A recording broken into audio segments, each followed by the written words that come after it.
Hi everyone, कैसे हो आप सभी लोग। आई होप आप लोग अच्छे होंगे। मैं हूं राहुल जायसवाल एंड स्वागत करता हूं आप सभी का एक बार फिर हमारे यूट्यूब चैनल JR ट्यूटोरियल्स में। फ्रेंड्स, आज अगेन आपके सामने एक मोस्ट इंपॉर्टेंट मैथ्स का लेक्चर वीडियो लेकर आ गया हूं दोस्तों, जिसमें हम पढ़ने वाले हमारे 10th स्टैंडर्ड के बच्चों के लिए यहाँ पे अलजेब्रा सब्जेक्ट जो मैथ्स का पार्ट 1 होता है उसका चैप्टर नंबर 1 जो हमारा चल रहा था, linear equation in two variable.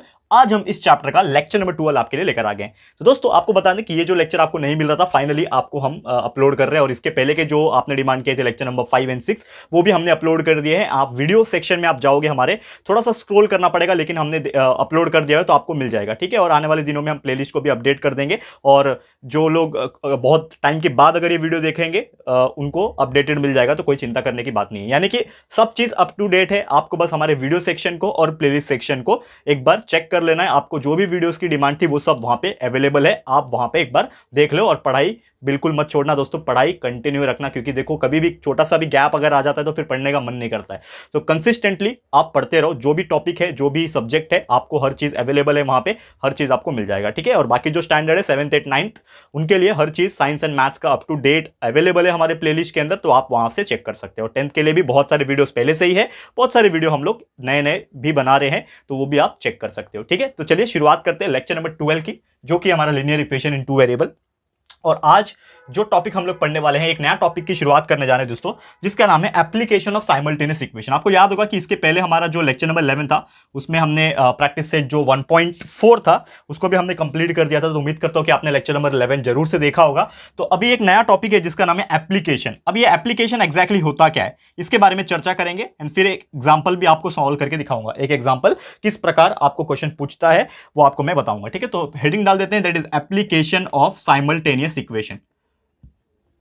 Simultaneous equation, ठीक है, दिस इज योर हेडिंग, ठीक है। एक नया टॉपिक है। अब देखो, एप्लीकेशन ऑफ साइमल्टेनियस इक्वेशन मतलब ये होता है, साइमल्टेनियस इक्वेशन ये तो आपको समझा है अभी भी, यानी कि लेक्चर नंबर 1 से लेके 11 तक जो हमने पढ़ा है वो पूरा साइमल्टेनियस इक्वेशन ही है। यानी कि एक कोई इक्वेशन कोई दूसरा इक्वेशन, दोनों को हम लोग प्लस या फिर माइनस करके सॉल्व करते हैं और एक्स और वाई का वैल्यू निकालते हैं। जो भी वेरिएबल रहेंगे, एक्स रहेगा तो एक्स, वाई रहेगा तो वाई, पी रहेगा तो पी, क्यू रहेगा तो क्यू, जो भी रहेगा वो हम लोग क्या करते हैं, वैल्यू निकालते हैं, साइमल्टेनियस सॉल्व करते हैं। लेकिन हर बार आपको जो इक्वेशंस होते हैं ना, x plus 2y is equal to 4, x minus 8y is equal to 9, तो ये जो इक्वेशंस है वो आपको लिख के दिए हुए रहते हैं। यानी कि आपको हर बार जो इक्वेशंस रहते थे, दोनों के दोनों इक्वेशंस वो आपको दिए हुए रहते थे और आपको बोलते थे साइमल्टेनियस सॉल्व करके दिखाओ। लेकिन ये जो एप्लीकेशन का जो टॉपिक आपको नजर आ रहा है, ये वाला, ये जो एप्लीकेशन आपको नजर आ रहा है, एप्लीकेशन का मतलब होता है किस प्रकार उसको यूज करना है। यानी कि आपको अभी डायरेक्ट लिख के नहीं देगा कि x plus 2y is equal to 4, x minus 3y is equal to 9, ऐसा कुछ इक्वेशंस डायरेक्ट नहीं देंगे। अब आपको पूरा वर्ड प्रॉब्लम के हिसाब से देंगे। यानी कि इन शॉर्ट अगर मैं एक्सप्लेन करूं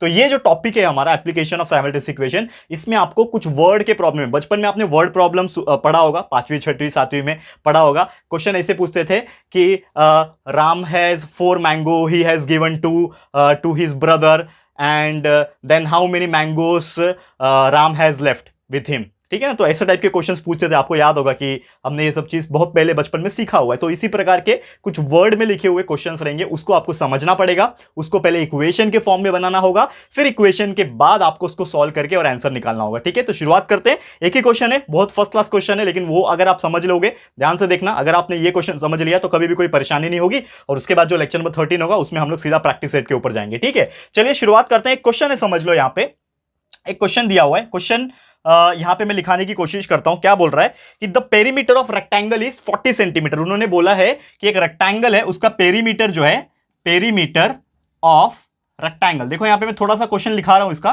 ताकि हम लोग को थोड़ा समझ में आ जाए। उसके बाद जो सॉल्यूशन है वो करवा दूंगा, कोई चिंता करने की बात नहीं है। तो पेरीमीटर ऑफ रेक्टेंगल कितना बोला है उन्होंने, 40 सेंटीमीटर, ऐसा उन्होंने बोल के रखा हुआ है, कोई प्रॉब्लम नहीं है, ठीक है। उसके बाद बोला है कि जो लेंथ है रेक्टेंगल का is more than double its breadth by 2। देखो अब इसका मतलब समझो। क्या बोला है कि द लेंथ ऑफ रेक्टेंगल, देखो मैं दूसरा स्टेटमेंट लिख रहा हूं यहां पे, द लेंथ ऑफ रेक्टेंगल जो है, लेंथ जो है रेक्टेंगल का इज, क्या बोला है, the length of rectangle is more than double its breadth. क्या बोला है, more than double its breadth. Breadth जो होता है ना, चौड़ाई जिसको बोलते हैं हम लोग, तो ब्रेथ का डबल से ज्यादा है, वो भी कितना ज्यादा है, बाय 2। यानी कि जो लेंथ रहेगा रेक्टेंगल का वो ज्यादा है, वो भी डबल ज्यादा है। किससे ज्यादा है, ब्रेथ से 2 बार में डबल ज्यादा है। मैं आपको बताऊंगा, लिख के बताऊंगा, लेकिन ये स्टेटमेंट है, अभी फिलहाल इतना समझो कि आपको ये क्वेश्चन दिया हुआ है, ठीक है। आगे क्या बोलता है, find the length and breadth. Question हमें पूछा है फाइंड लेंथ, ठीक है, लेंथ पूछा है, जो लंबाई होती है रेक्टेंगल की लेंथ पूछा है, एंड साथ में पूछा है ब्रेथ निकाल के दिखाओ, फाइंड लेंथ एंड ब्रेथ। ये दो चीज पूछा हुआ है, ठीक है। तो बहुत सिंपल है, मुझे लगता है आपको क्वेश्चन समझ में आ गया होगा, इतना सिंपल है ये, ठीक है, कि आपको सीधा सीधा दो कंडीशन दी हुई है यहां पे, ठीक है ना, दो कंडीशन दी हुई है और आपको बोल दिया है कि आप जो है दोस्तों वो क्या निकाल के दिखाओ, उसका लेंथ एंड ब्रेथ निकाल के दिखाओ। कैसे निकालोगे, क्या तरीका है सॉल्व करने का? तो सबसे पहले जैसे मैंने बोला कि आपको इसी तरीके का क्वेश्चन दिया रहेगा हमेशा, और आपको समझना पड़ेगा और समझ के एनालाइज करके आपको दो इक्वेशंस बनाने पड़ेंगे, एंड वो दो इक्वेशंस बनाने के बाद आपको उसको सॉल्व करना पड़ेगा, जैसे हम लोग इसके पहले तक करते आ रहे हैं, ठीक है। तो सबसे पहले कंडीशन जो है, फर्स्ट कंडीशन के हिसाब से अगर मैं बात करूं, पहला कंडीशन, फर्स्ट कंडीशन अगर मैं लिखूं यहां पे, अगर आप समझने की कोशिश करो, ठीक है, perimeter of rectangle is equal to 40 centimetre दिया हुआ है।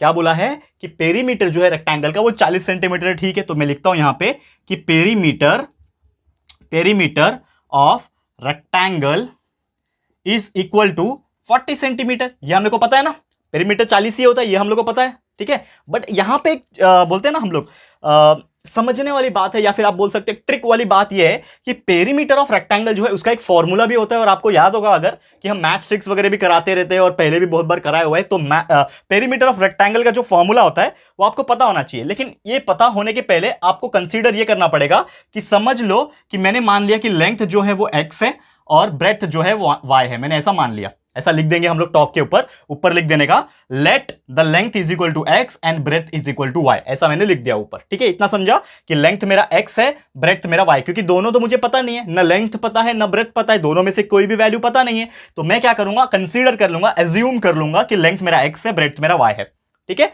अब इसके हिसाब से जो हमारा पेरीमीटर का रेक्टेंगल का जो फॉर्मूला होता है वो होता है दोस्तों 2 लेंथ प्लस ब्रेथ, ये हमारा फॉर्मूला होता है। 2 लेंथ प्लस ब्रेथ हमारा किसका फॉर्मूला है, पेरीमीटर ऑफ रेक्टेंगल। लेकिन लेंथ को हमने क्या माना है, x, तो यानी कि ये l के जगह पे मैं क्या लिखूंगा, x लिखूंगा।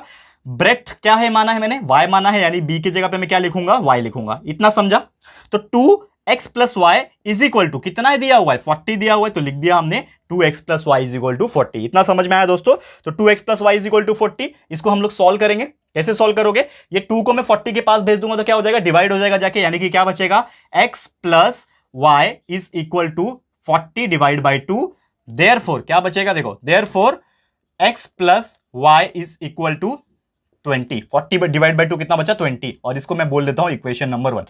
तो ये यहां तक हमारा पहला चीज सॉल्व हुआ, पहला चीज मतलब पहला कंडीशन सॉल्व हुआ। वैसे दूसरा कंडीशन भी सॉल्व करेंगे, फिर दो इक्वेशन जो आएंगे उसको भी अलग से सॉल्व करेंगे। देखो कितना बड़ा टाइप का क्वेश्चन होता है ये, ठीक है ना, वर्ड प्रॉब्लम इसी का नाम है, क्योंकि ये क्वेश्चन ऐसा है जो एक ही पूछेगा, पूरे के पूरे पेपर में आपको सिर्फ एक क्वेश्चन ऐसा दिखेगा। लेकिन दोस्तों ये करने में आपको टाइम बहुत लगेगा, इसके लिए पहले आपको इसका बेस जो है, जितना कंसेप्ट है, इसको समझ के लेना पड़ेगा, तो ही आपको अच्छे से समझ में आएगा, ठीक है। ये चीज उम्मीद करता हूं कि आपको समझ में आ गया होगा कि पहला कंडीशन हमने कैसे सॉल्व किया। अब क्या करो, इसको आप नोट डाउन कर लो, क्योंकि अभी मैं पूरा चीज मिटाने जा रहा हूं, ठीक है, मिटाने जा रहा हूं, क्योंकि अभी हमें दूसरा कंडीशन भी लिखना है, ठीक है। अब पहला कंडीशन तो आपको समझ गया, और पहला कंडीशन का इक्वेशन हमें मिल गया, जो कि है x plus y is equal to 20। क्या मिल गया, x plus y is equal to 20। अब मैं क्या करता हूं, नेक्स्ट स्टेप, जो कि हमारा सेकंड कंडीशन है, तो सेकंड कंडीशन का यूज करके मैं सेकंड वाला इक्वेशन को डिराइव करूंगा। तो ये पहला कंडीशन में मिटा रहा हूं, ठीक है, ये आपने लिख लिया होगा, नोट डाउन कर लेना, वीडियो को पॉज करके नोट डाउन कर लो या फिर स्क्रीनशॉट ले लो, ठीक है। अभी मैं इसको फिलहाल में थोड़ा सा रफ कर लेता हूं, क्योंकि यहां पे मैं अभी सेकंड इक्वेशन को सॉल्व कराऊंगा, ठीक है। ध्यान से देखो आप लोग, समझ में आ जाएगा, ठीक है, समझ में आ जाएगा, ओके। अब देखो, ध्यान से देखो क्या बोला है सेकंड कंडीशन, ये पहला कंडीशन था, ये दूसरा कंडीशन बोला है कि the length of rectangle is more then it's double. क्या बोला है, the length of rectangle is more than double. तो लेंथ क्या है रेक्टेंगल का, सबसे पहले मान लिया x है, लेंथ ऑफ रेक्टेंगल क्या है, लेंथ ऑफ रेक्टेंगल x है, तो वो क्या है, लेंथ ऑफ रेक्टेंगल इज मतलब इक्वल, तो x is equal to more than double its breadth, यानी कि ब्रेथ का डबल। तो ब्रेथ का डबल यानी कि ब्रेथ क्या होता है, y है, हमने माना है ना ब्रेथ y है, तो उसका डबल मतलब क्या हो जाएगा, 2y। डबल क्या हो जाएगा, 2y, यानी कि जो लेंथ है वो रेक्टेंगल जो है उसका ब्रेथ का डबल है, ठीक है, 2y हो गया। तो x is equal to 2y हो गया, लेकिन उससे ज्यादा है, more than double its breath, तो डबल ब्रेथ कर दिया, लेकिन मोर भी करना है। मोर मतलब क्या होता है, प्लस कितना, 2 से, यानी कि 2y प्लस 2, देखो ये कंडीशन है, अगर ये आपका दिमाग चल गया एग्जाम में भी, देखो ऐसे कंफ्यूज करने के लिए ऐसे इंग्लिश में स्टेटमेंट लिखा रहेगा कि आपको वो समझना पड़ेगा। अब देखो क्या बोला है कि जो लेंथ है रेक्टेंगल का, ये लेंथ है रेक्टेंगल का x, वो जो है वो उसके ब्रेथ के डबल से 2 ज्यादा है, ब्रेथ के डबल से 2 ज्यादा, यानी कि ये ब्रेथ का डबल हो गया, ये ब्रेथ उसका डबल और उससे 2 ज्यादा यानी +2। समझ में आया? तो इसी टाइप के ऐसे क्वेश्चंस आ गए। अगर आपने इसको बनाना सीख लिया, इक्वेशंस में कन्वर्ट करना सीख लिया, चुटकी बजाने के बाद आपका आंसर आ जाएगा। ठीक है, तो x is equal to 2y + 2। अब ये 2y को x के पास ला दो, क्या हो जाएगा? 2y प्लस में है, इधर आएगा तो माइनस में हो जाएगा, तो x minus 2y is equal to 2। क्या बचेगा? x minus 2y is equal to 2, और इसका नाम दे देंगे हम लोग इक्वेशन नंबर 2। तो आपको अभी 2 इक्वेशन मिल गया। पहला इक्वेशन था हमारा, क्या था पहला equation? x plus y is equal to 20, आपने लिखा होगा, लिख देता हूं साइड में। अब मैं क्या करता हूं, ये दूसरा इक्वेशन में मिल गया ना, अब ये पूरा चीज में मिटा देता हूं। ठीक है, अब मैं पूरा चीज मिटा दूं, क्योंकि अभी दिमाग में सब चल रहा होगा आपके। क्या चल रहा है? हमारे पास 2 इक्वेशन हमें मिल गया। अभी ये क्वेश्चन की जरूरत नहीं है ना, ये परेशान कर रहा है हम लोग को फालतू में इधर पे। अब ये क्वेश्चन की बिल्कुल हमें जरूरत नहीं है, तो मैं ये पूरा चीज मिटा देता हूं। क्या मिटा देता हूं? ये पूरा जो क्वेश्चन मैंने लिखा हुआ है ये मिटा देता हूं, क्योंकि अभी इसका हमें कुछ काम नहीं है। जो काम था हमने उससे यूज करके हमारा इक्वेशंस दोनों बना लिया। ठीक है, तो 2 इक्वेशंस बन गए, उसको साथ साथ में लिख लो पहले। ठीक है, दोनों इक्वेशन जो हमारे बने दोस्तों, उसको हम लोग क्या लिखेंगे? अभी साथ में लिखेंगे। याद है आपको पहला इक्वेशन? इसके पहले जो मैंने कराया था, मिटा दिया था। तो पहला इक्वेशन था, मुझे याद है, मेरे पास है यहां पे, तो x plus y is equal to 20। ये था हमारा पहला इक्वेशन। क्या था दोस्तों? ये जो था x plus y is equal to 20, ये हमारा क्या था? पहला इक्वेशन था। एक और इक्वेशन अभी अभी हमने डिराइव किया, सेकंड कंडीशन को लेके सेकंड इक्वेशन बनाया, जिसका वैल्यू आया हमें x minus 2y is equal to 2। ये आया इक्वेशन। अब हम क्या करेंगे? ये दोनों इक्वेशन को यहां पे करेंगे साइमल्टेनियसली सॉल्व। तो बाय सॉल्विंग इट साइमल्टेनियसली,